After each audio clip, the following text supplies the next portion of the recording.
当然，这几年不时传出有民众看到台湾乌熊，一来是代表讲这乌熊的保育是有成果，二来也代表讲这乌熊的活动区域开始和人类相踏。这中华文化局有邀请生物多样性研究所的讲师来分享，除了要让民众了解到咱台湾乌熊，也讨论到乌熊的生存危机这怪议题。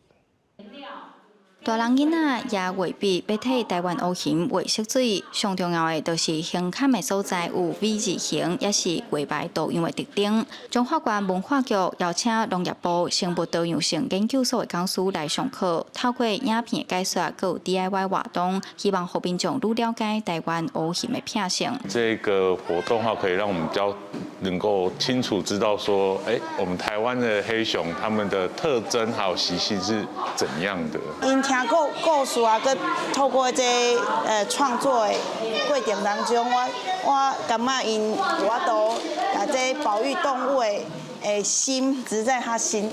中这样子。根据今年1月到5月统计，台湾乌熊通报案件总共11件，内底有8件是甲人类拍蜡有关系。这几冬嘛，常在有乌熊去果子园街条找食的事件。行动所表示，乌熊对声音真敏感，为着人的安全，在野外会当伫身躯顶甲梁啊，避免乌熊接近。你会当伫你的身躯顶，还是你的牌啊，挂一个铃铛。 就是有迄个声音，其实乌熊对咱人发出的声音，拢会足惊的。像讲咱大家伫山顶的时阵会食物件，的创啥拢会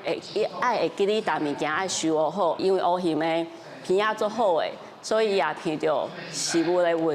香味，伊就会来。行动所表示，因为这几年推广保育政策，目前有法度统计到的台湾乌熊数量大概是200只到600只，实际数量可能比估计搁较侪。行动所认为，建立野生动物甲人类生活范围的界线是真要紧的代志，嘛希望透过讲座，让大家了解乌熊的生态知识，来减少人类甲野生动物的冲突事件。记者杨淑晴。 中华报道。